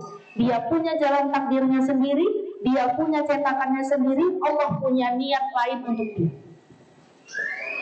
Ya, kebanyakan kita kan merasa itu anak kita. Orang anakku suka mau didik kayak apa? Nah, itu bukan anak ibu, bukan anak bapak. Itu adalah hamba Allah yang dititipkan kepada bapak dan ibu, bukan anak ibu. Bukan. Kenapa? Kalau kita merasa dia anak kita akan merasa pokoknya dia harus sukses dengan caraku, bukan dengan cara Allah. Padahal setiap anak terlahir sudah bersama dengan takdir. Takdir masing-masing. Saya tuh kalau udah stres ngadapin murid saya, dia stres banget ngadapin murid saya bilang, kalian jangan bandel-bandel ya. Kalian bandel-bandel, saya ambil wudhu, saya sholat 2 rakaat, saya sebut nama kalian binti bapak kalian. Jangan saja, jangan. Kenapa? Saya bilang sama anak-anak murid saya, kalau kalimat saya sudah tidak kalian dengar, saya udah gak sanggup. Maka waktunya melaporkan kepada pemilik kalian. Ya Allah, ini ada anak udah gak bisa kuurus, tapi kan dia hambamu, urus langsung aja ya Allah, aku gak sanggup. Gak berani. Jangan. Kami mau dengar. Nah, dengar. Ya. Sebelum saya serahkan nama kalian ke hadapan Allah, saya sebut nama lengkap kalian, binti bapak kalian, mau? Jangan saja, takut. Gitu ya. Jadi saya kasih pemahaman bahwa kalau saya menasihati kalian, itu karena saya mau bantu kalian, mau menolong kalian. Ya, kalau kalian udah nggak mau dengar lagi kata saya, nggak mau dengar kata orang tuamu, siapa yang mau kau dengar? Kau serahkan kau sama Tuhanmu, karena Tuhanmu pemilikmu. Dan ini pernah terjadi. Saya menghadapi kasus besar, mohon maaf ya, penyimpangan. Saya menghadapi kasus penyimpangan seksual di murid saya, dan parah kasusnya. Karena saya udah capek kali ngadepinnya, saya sholat 2 rakaat, saya angkat kedua tangan saya, ya Allah, atas nama si Fulanah binti Fulan, dia hambamu, dia punya takdirnya, kuserahkan kepadamu ya Allah, aku sudah tidak sanggup, karena tugasku sebagai gurunya sudah selesai. Sudah. Kemudian dia dikeluarkan dan saya nggak tahu dia di luar sekarang kayak apa. Allah. Karena saya meyakini dia punya takdirnya sendiri, dan sebagai gurunya saya tidak bisa mengubah takdir. Saya hanya bisa membimbingnya saja. Oke, next. Nah, alhamdulillahnya di sini pakainya fitrah base education, ya. Jadi selain fitrah dasar kita tadi adalah mengenal Allah sebagai Rabb dan mengenal diri sebagai hamba Allah, ada 8 fitrah yang harus diingat dan dibimbing, diiringi. Pertama, fitrah keimanan, itu tadi, mengenal Allah sebagai Tuhan. Hati-hati sama emak-emak yang suka bilang gitu, sholat enggak? Kalau enggak sholat nanti Allah marah. Masa Allahnya dikasih gambaran jahat? Anaknya bilang apa? Ini Allah siapa sih marah-marah mulu? Ya kan? Kenapa sih ini Allah ini marah-marahnya? Ini siapa sih Allah ini marah-marah aja? Anak kecil belum nyampe dia. Ya. Jadi orang tuanya menggambarkan bahwa Allah itu jahat. Sholat. Kalau enggak nanti dimasukkan Allah ke neraka. Nanti di neraka dibakar. Ya Allah. Anak ditakut-takuti dengan Tuhannya. Kayak mana anak gak jauh dari Tuhan? Orang Tuhannya aja dibikin serem. Padahal Allah punya nama apa? Ar-Rahman, Ar-Rahim. Maka bagaimana mengenalkan Allah kepada anak? Nah, sholat ya. Allah itu suka kali sama orang yang sering ngobrol sama Allah. Ayo sholat. Ya, sholat. Nanti habis sholat boleh cerita sama Allah. Ya, oh iya. Ya, fitrah keimanan. Jangan dilarikan. Saya jadi scriptwriter. Kalau Bapak Ibu nonton YouTube, ada iklan, biasanya di YouTube Kids keluar iklan tolak angin anak, ada dongeng-dongeng dari Rona Mentari. Nah, itu teman saya di Dai Muda, dia pendongengnya, saya penulis naskahnya. Saya orang belakang, yes, saya penulis naskahnya, 10 naskah. Kita bikin kontrak dengan tolak angin. Jadi satu naskah dinilai berapa juta ada. Ya cari makan lah, buat cari makan. Tapi walaupun dia berdongeng, saya nggak mau bohong. Maka dongeng-dongeng yang saya tulis itu saya ambil dari Quran. Ya, kenapa terjadi siang dan malam? Kan kalau menurut legend atau urban legend gitu ya, karena serigala telah memakan matahari kan gitu. Ya, lalu kemudian dunia menjadi gelap. Enggak. Saya bikin kisah sendiri, nanti boleh nonton. Semua kisah yang saya tulis untuk tolak angin anak, ya, ada 10 episode. Itu tidak ada yang bertentangan dengan Quran. Itu semua diambil dari Quran, tapi tidak ada Qurannya sama sekali. Nggak ada pakai ayat. Karena saya guru tadabbur Quran, sehingga Quran itu bisa dibawa kemana saja. Ya, kembalikan kepada fitrahnya. Ya, dia harus mengenal Allah itu pencipta, Allah itu pengatur, Allah itu maha pengasih, maha penyayang. Kenalkan Allah sesuai dengan nama dan zatnya Allah. Jangan kita ngarang. Allah nggak sholat, Allah itu kan nanti dibakar Allah di neraka, kepalamu digantung. Coba. Kata anak-anak, jahat kali Allah ini. Gedenya dia takut sama agama. Salah siapa? Orang tuanya. Karena mengenalkan dengan cara yang tidak ramah. Kalau sekarang bintang 1, attitude 0. Gitu ya. Nah, yang kedua fitrah jasmani, fisik dan sehat. Oke? Anak tuh jangan dilarang lari tuh jangan dilarang. Saya punya kawan, orangnya khawatiran, mamanya ini anxious, kecemasannya tinggi. Anaknya laki-laki, kayak kitiran gitu. Aduh, Put, jangan ditawa sini, Put. Kenapa sih, Bang? Aduh, nanti dia kejedut. Allah nyiptakan dia dengan sistem keseimbangan. Udah, kau biarkan, kecuali dia dekat kompor, baru kau selamatkan. Ya, kecuali dia dekat pisau, baru kau selamatkan. Kalau dia cuma lari-lari di situ, anak itu punya mekanisme pertahanan dan perlindungan dirinya sendiri. Makin kau jaga-jaga dia, makin kau bikin takut. Anak ini pun nanti gak akan berani eksplorasi apa-apa. Gedenya mau mencoba takut. Mau bisnis, mau dagang. Aduh, nanti gagal. Jangan karena anak-anak, jujur. Kita kan juga kan? Iya. Ya, gak bisa dibohongi. Mau mencoba sesuatu. Aduh, nanti gak berhasil kayak gimana. Makanya saya pulang ke Medan, ya. Saya bikin kajian muslimah. Kami lagi memulai kajian muslimah, termasuk hari ini. Saya nggak mau dengar kata orang. Saya bilang, aku mau pura-pura bodoh, mau pura-pura bodoh. Kenapa? Kalau saya dengar kata orang, orang Medan tuh susah diajak kajian. Orang Medan tuh kalau nggak ada makanan enak nggak datang kajian. Jawab saya bodoh amat. Nggak peduli. Saya memilih untuk tidak tahu itu. Yang penting aku memulai kajian, aku mulai. Masalah gagal atau berhasil urusan Allah. Pokoknya ikhtiarku adalah memulai. Oke, nanti Allah mau lanjutkan apa Allah berhentikan, silakan. Kenapa? Punya kesempatan mengeksplorasi. Anak kalau lari-lari, biarkan. Terutama anak laki-laki. Anak laki-laki itu energinya harus dihabiskan. Karena kalau tidak habis energinya, nanti energinya munculnya lain-lain. Ya, ibu larang dia lari, ibu larang dia loncat-loncat, ibu larang dia manjat. Nanti energinya dia habiskan ke hal lain. Main game, maling, nyuri. Kenapa? Karena maling ada tantangannya.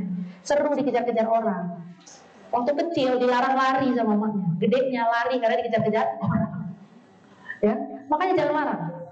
Tengok aja, kalau kira-kira bahaya, tarik.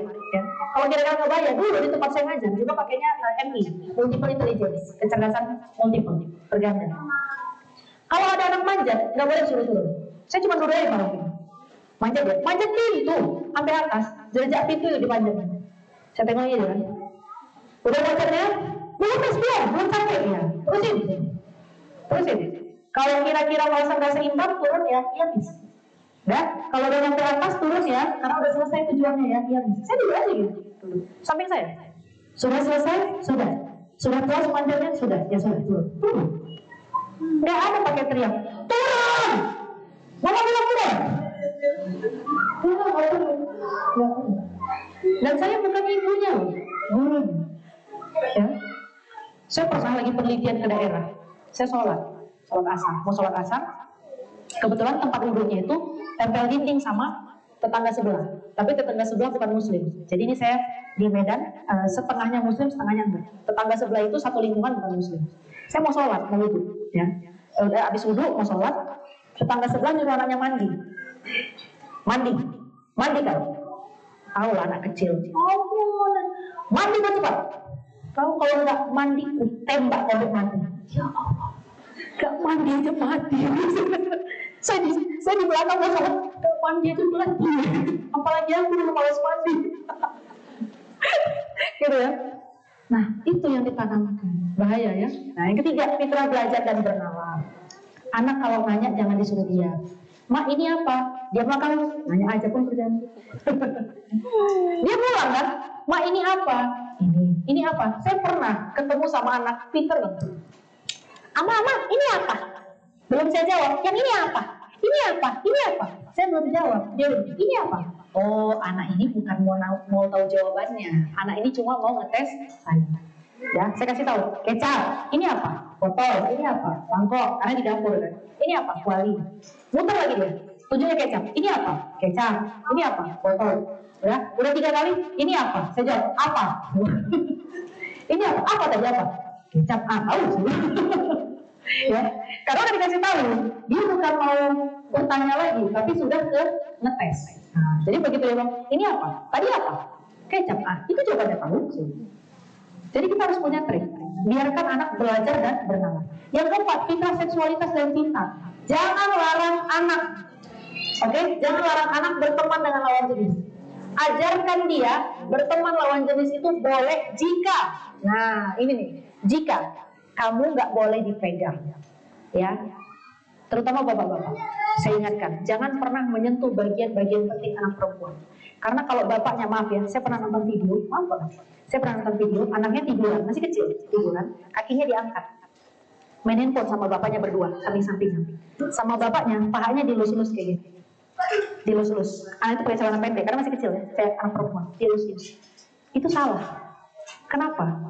Karena nanti dia menganggap bahwa dipegang-pegang pahanya itu boleh. Ya, nanti kalau ada laki-laki lain yang melakukan itu, dia akan biarkan. Oh nggak apa-apa, ini adalah daerah yang boleh dipegang. Karena bapaknya melakukannya. Ibu punya anak laki-laki, pada saat menceboki dia, dari dia kecil bahkan, belum dia paham apa-apa menurut kita, mau cebok kan mau nggak mau dipegang ya alat vitalnya.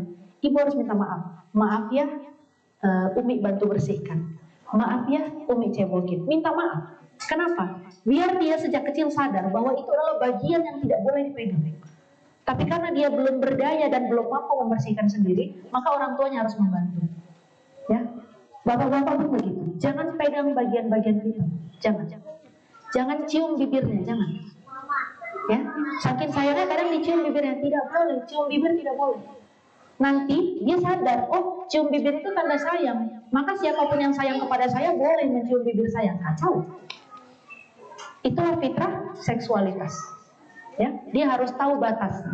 Boleh berteman sama lawan jenis, boleh. Tapi ada hijabnya. Saya walaupun belajar agama, teman cowok saya banyak. Cuma ada syarat, nggak boleh terlalu dekat. Jangan bersentuhan, jangan melakukan dan jangan mengucapkan kalimat-kalimat yang tidak boleh diucapkan dalam pertemanan. Dulu saya punya kawan dekat, ini tahu mereka nih, ya. Ustaz Johari, Ustaz Maulida, tahu. Karena ini teman saya satu pesantren, gak usah disebut namanya. Saya punya kawan dekat kali. Saking dekatnya kami dikira bakal jadian. Ya, saking dekatnya. Satu hari dia bilang, Put, dia tinggalnya di luar negeri dulu. Put, kangen. Aku kangen. Walaupun kawan dekat saya bilang, sikurmu tajam. Ya, kau mau mana yang kuantuk? Bibirmu atau kepalamu? Serius, saya gitu. Janganlah, kan cuma bilang kangen. Iya, nggak boleh.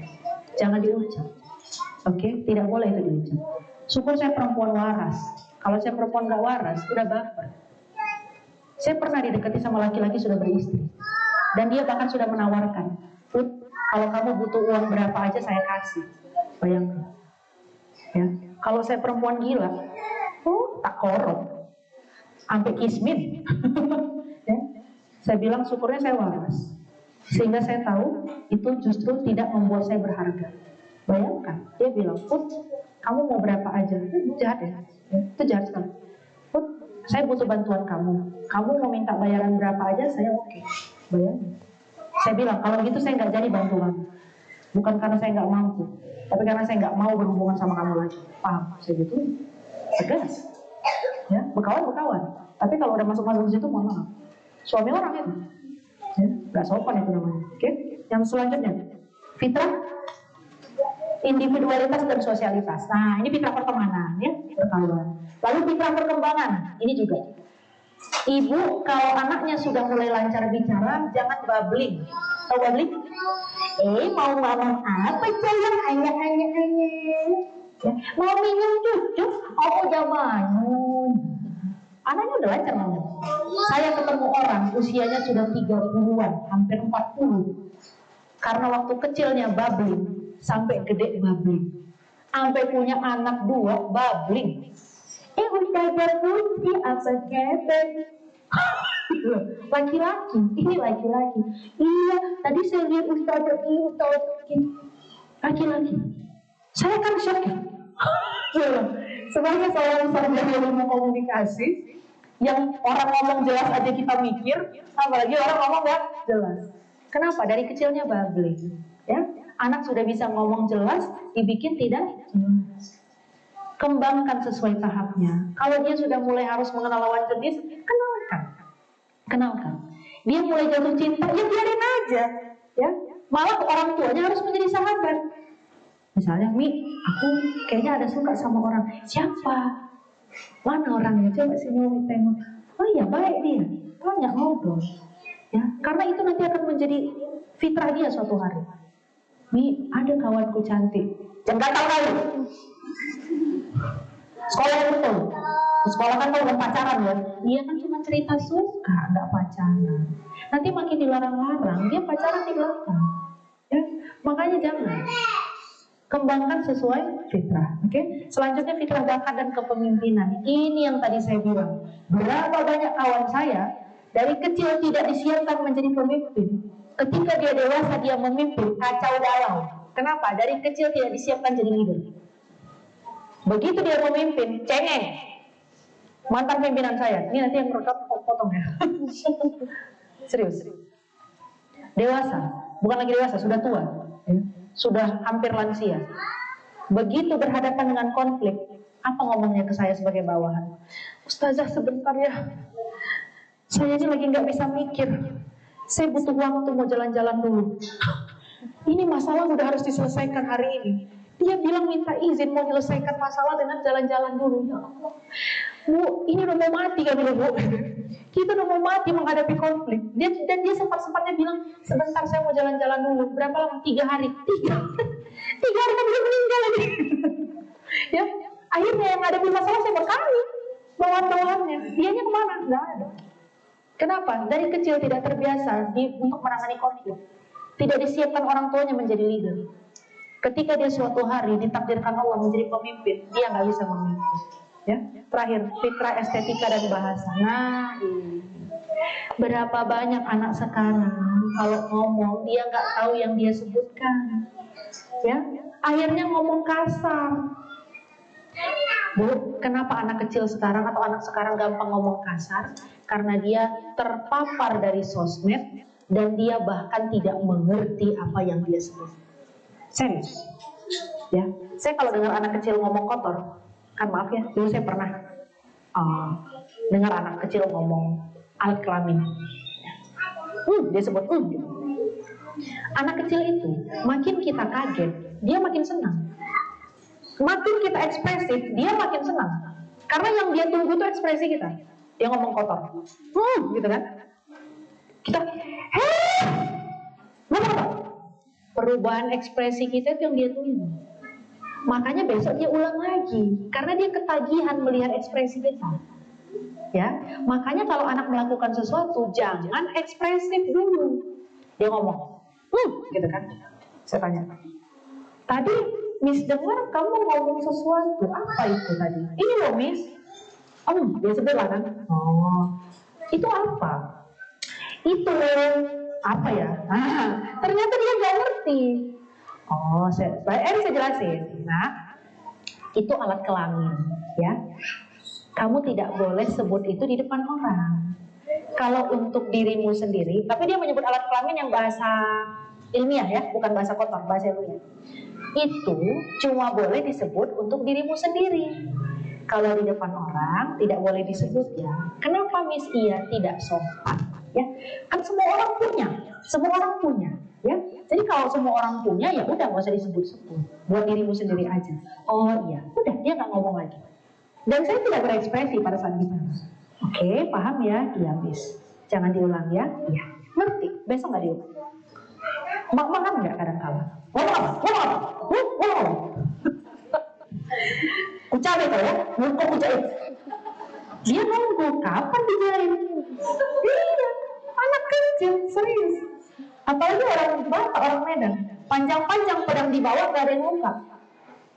Kupukul kau nanti ya, kan nanti kan, pernah dipukul nggak? Nggak pernah. Orang Medan, panjang-panjang pedang dibawa gak ada yang luka, karena berantemnya nanti. Kupukul kau nanti, kan nggak sekarang. Ya, hati-hati Bu. Kau ya ngomong kotor, kujahit mulutmu nanti. Dia nunggu kapan dijahit. Karena anak itu terkait dengan komitmen. Kalau ibu bilang kujahit mulutmu nanti, dia nunggu kapan dijahitnya. Kok nggak dijahit-jahit? Ayo, pening ibu kan? Nggak mungkin ibu jahitkan mulutnya. Besok bulan ya. Ya, maka hati-hati bicara itu, realistis saja. Nah, bicaranya dijaga yang baik. Nah, bicara yang disenangi orang. Ya, jangan bicara sesuatu yang nggak disukai orang. Jelas. Oke, next. Nah, bapak ibu mau terlepas dari warisan luka masa lalu? Oke, bismillah ya. Next. Ada beberapa cara. 1, meminta pertolongan Allah. 2, minta maaf dan memaafkan. 3, belajar dan memperbaiki diri. Bersabar dan mengendalikan emosi. Lalu meminta bantuan konseling Islami. Oke? Saya akan rangkum ini dalam satu kejadian. Ustazah Maulida bilang, Put, salah satu panutanku adalah orang tuaku. Alhamdulillah, saya bilang, alhamdulillah kalau orang tua saya memberikan pengaruh. Tapi no one is perfect. Saya juga mengalami kondisi mental yang naik turun. Tahun 2020, inner child saya kambuh. Jiwa anak-anak saya kambuh. Triggernya dari mana? Rumah, dari orang tua. Waktu itu COVID, jadi semuanya bertumpuk. COVID, kemudian saya juga nggak bisa dikurung dan segala macam. Akhirnya saya masuk fase halusinasi dan pradepresi. Apa yang terjadi? 2 minggu saya nggak keluar kamar, tidak mau berinteraksi dengan siapapun. Pradepresi. Di kepala saya sudah muncul halusinasi, bayangan aneh-aneh. Ya, jadi saya konsentrasi kepada mental health karena saya mengalami sendiri, bukan karena teori. Saya juga bertahun-tahun mencari cara untuk pulih. Oke, saya nggak mau ngomong sama siapa-siapa, diam saja. Ada orang datang ke kamar, di pintu aja saja. Nggak boleh masuk kamar, di pintu aja. Kenapa pun nggak apa-apa. Tapi di kepala saya itu sudah muncul bayangan aneh-aneh, seaneh-aneh. Tiba-tiba saya pengen mati, pengen jadi orang gila, aneh. Sudah masuk pradepresi. Makan pun enggak pada saat itu. Ya, kacau lah, kacau. Gara-gara triggernya dari rumah. Ya, ada sesuatu trauma saya yang tertrigger, ya, kepancing, lalu saya overthinking, berpikir berlebihan, akhirnya masuk pradepresi. Oke? Saya 2 kali mengalami pradepresi. 1 pulang dari dai muda karena tuntutan publik itu tinggi sekali. Ustazah tapi nggak tahu ini, ustazah tapi saya bilang saya ini ustazah bukan Tuhan. Ya. Kalau Tuhan ya tahu segalanya, saya kan cuma ustazah. Pasti masih ada nggak tahunya. Nah tapi karena saya dituntut perfeksionis, ketika saya tidak bisa melakukan sesuatu, kena itu kepercayaan dirinya. Oh aku buruk ya, oh aku bodoh ya, oh aku jahat ya, aku jelek banget ya kalau nggak tahu jawaban itu ya. Nah gitu.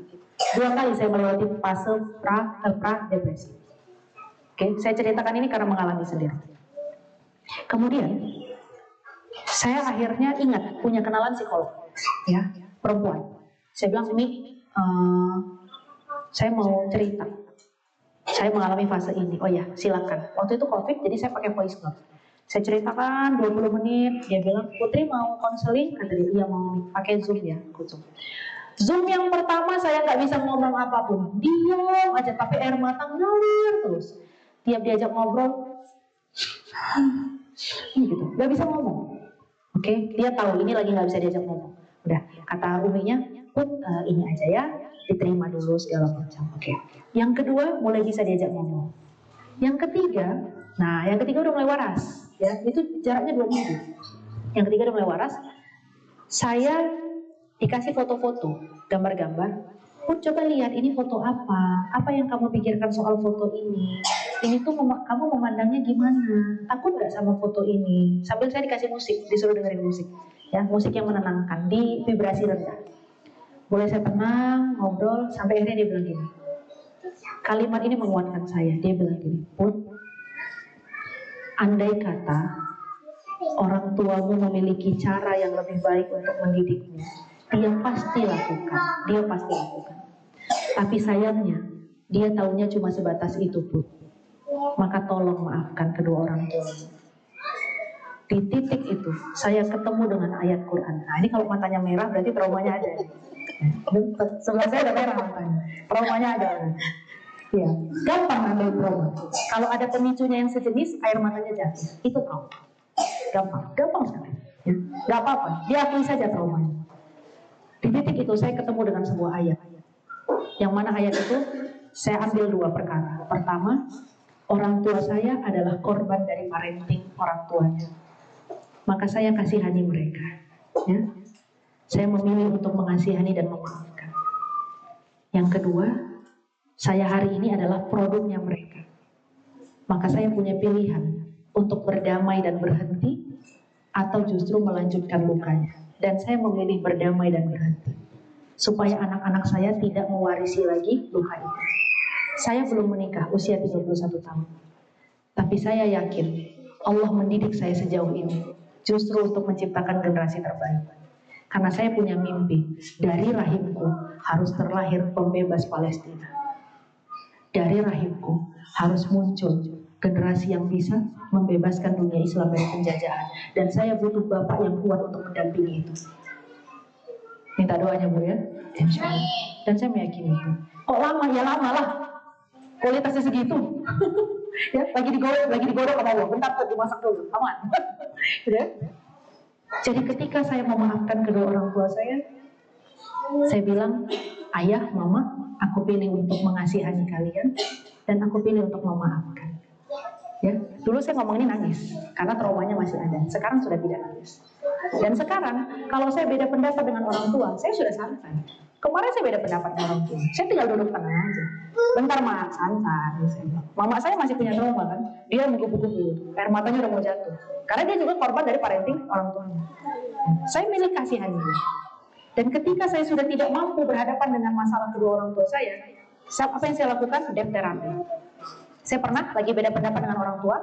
Habis sholat isya, saya masuk kamar. Saya matikan lampu kamar saya hidupkan lampu warna ungu. Karena psikologi itu warnanya ungu. Saya hidupkan lampu warna ungu, saya matikan lampu, saya lakukan debt therapy, tapping, ngetuk-ngetuk daerah badan. Ya, ada caranya.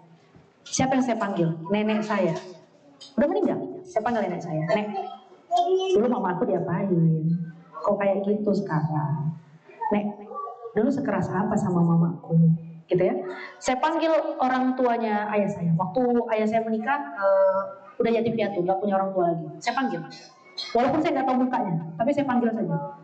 Saya bicara. Toh, manggilnya Atuk kan? Toh, ayahku diapain? Kok sekarang keras banget? Udah kasihan, ayahku sekarang kayak gini. Kasihan Toh. Saya ngobrol 1 jam. Dep itu 1 jam biasanya, ya. Dan saya menangis pada saat itu. Tapi besoknya, seminggu kemudian, tiba-tiba orang tua saya merestui dan menyetujui apa yang saya lakukan. Tanpa saya bicara apapun. Saya tidak ngomong. Begitu kalau beda pendapat, saya diam. Karena berdebat sama orang tua itu, ya, kalah, menangnya nggak pasti, dosanya udah pasti. Tidak kan? Menangnya belum pasti, dosanya udah pasti. Maka begitu saya berdebat dengan orang tua, saya diam. Saya lakukan dep sendiri. Seminggu kemudian, orang tua saya telepon balik dan orang tua saya bilang, ya sudah, kami setuju pakai cara kamu, tanpa saya bicara apapun. Oke, jadi di situ, ya. Dan saya ada satu ayat yang di situ, yang nomor 4 dari surah Al-Fusilat ayat 35. Ayat ini saya pegang kuat. Dan sifat-sifat baik itu tidak akan dianugerahkan Allah kecuali kepada orang-orang yang sabar. Ya, sabar Bu. Sabar dalam proses, sabar dalam kejadiannya, sabar. Ya. Ketika ibu gondok sama anak, bapak gondok sama anak, tapi kita mau mendidiknya karena perintah Allah, disitulah turun pahala sabar tadi. Ya Allah, ini yang kudidik hambamu. Ya, memang bikin gondok, cuma kan ini hambamu, tolong bantu. Sabar itu, selama kita bersabar dengan prosesnya, 1000 malaikat turun mengiringi dan tidak akan pergi sampai selesai permasalahan itu. Bayangkan kalau parenting ibu diiringi sama 1000 malaikat. Sabar. Walaupun giginya tuh sabar, nggak apa-apa, ya. Satu lagi, kalau marah hati-hati, jangan keluarkan kalimat yang buruk, karena marah itu cepat kali tuh ke atas, ke langit. Gue nggak sama dia, gue boleh. Misalnya dia nggak ngerti kan, jangan bilang bodoh.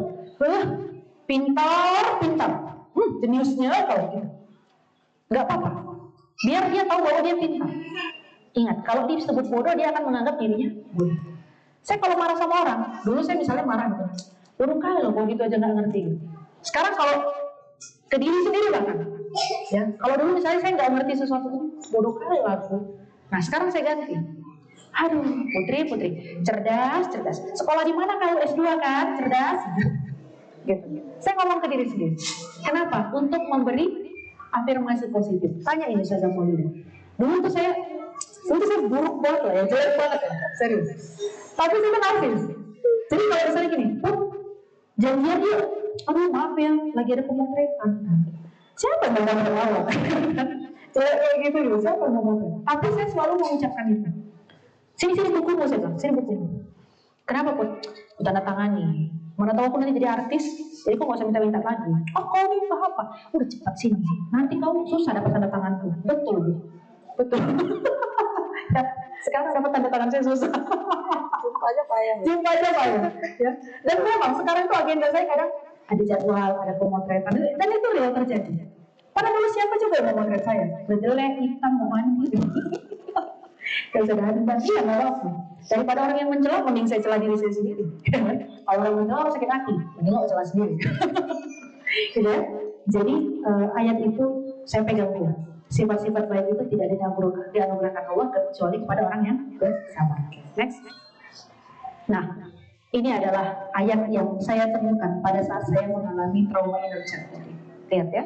Qala rabbi auzi'ni, wahai Tuhanku, rezekikan, ilhamkan kepadaku an ashkura, agar aku pandai bersyukur nikmataka, terhadap nikmatmu, allati an'amta alayya, yang kau nikmatkan kepadaku, wa ala walidayya. Lihat, nikmat yang kita terima sekarang, hidup kita sekarang, itu adalah rezeki yang Allah titipkan lewat kedua orang tua kita.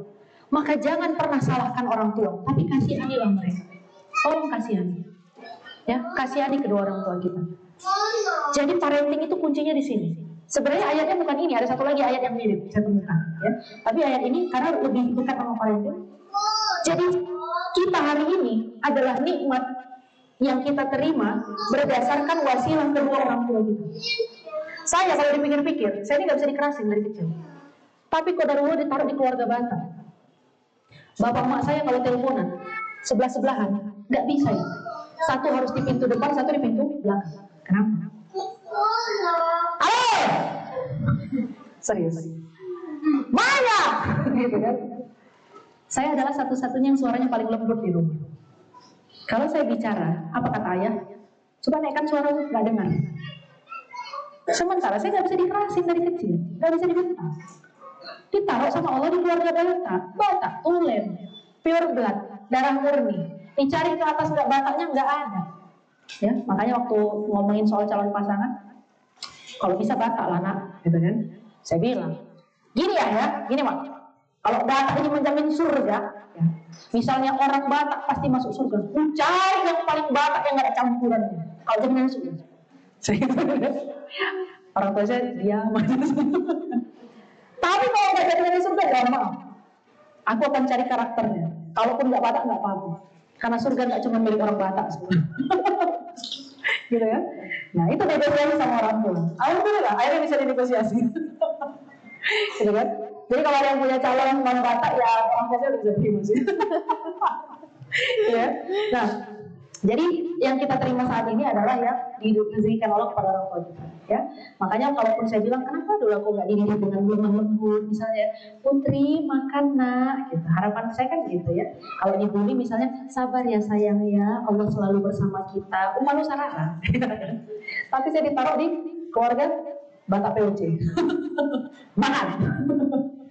Cuma belakangan saya berpikir, kalau tidak dididik dengan cara itu, saya mungkin tidak sekuat sekarang. Saya mungkin hidup saya tidak sepencapaian ini. Ya. Jadi saya bersyukur dengan kedua orang tua saya. Ya. An'amta alayya wa ala walidayya wa an a'mala sholihan taradahu. Ini kuncinya. Kalau kita berhasil mensyukuri kedua orang tua kita berhasil mensyukuri diri kita sendiri, maka kita akan mudah melakukan misi hidup. FBE. Setiap orang terlahir dengan satu misi hidup. Ya, ibu kasih anak tugas, nak sapukan rumah. Oke, dia balik. Tapi yang dia lakukan adalah melipat baju. Baik nggak kerjaannya? Baik. Tapi sesuai permintaan? Tidak. Dianggap selesai nggak tugasnya? Tidak. Tugasnya menyapu, dia melipat baju. Lipat bajunya bagus, rapi kali pun. Perwarna disusunnya. Ya. Itulah hidup yang tidak tahu misinya di mana. Setiap kita terlahir dengan satu misi, oke? Terus kita ngerjakan hal lain, udah gitu nggak jelas pula. Ya. Hari ini ibu rumah tangga, besok tiba-tiba artis TikTok, bulan depan tiba-tiba dia jadi pembicara, bulan depan tiba-tiba jadi penulis. Kok ngapain? Gitu ya? Ada kawan saya kayak gini, dia nggak kenal konsep dirinya, bingung. Ya. Hari ini jadi anak motor, bulan depan tiba-tiba dia jadi fotografer, apa? Kau ini apa? Lebih jelas lagi bentuk bakwan sama tahu. Mana bakwan, mana tahu ketahuan. Ya. Jadi ketika kita bisa mensyukuri orang tua, mensyukuri diri sendiri, maka yang akan terjadi adalah kita mampu melaksanakan visi hidup, ya. Dan juga kita memohon kepada Allah agar memperbaiki, islah agar diperbaiki keturunan kita. Nah, kalau sudah lepas luka batinnya, sudah lepas traumanya, ya, anak-anak pun tidak diwariskan trauma, maka Allah insya Allah akan memperbaiki keturunan kita, generasi kita. Insya Allah. Next. Ya, terima kasih banyak ya. Dan next terakhir, nah, Bunda kalau misalnya mau ikut kajian Darul Quran, kami sekarang lagi menggalakkan kajian tentang kesehatan mental. Boleh daftar ya, atau nanti ketemu sama tim kami ya, tim saya dari Darul Quran. Ada yang jilbab hijau dan ada yang baju hijau, sama om operator ya. Silakan ditemui. Boleh daftarkan nomornya, nanti kami masukkan ke dalam peserta kajian online.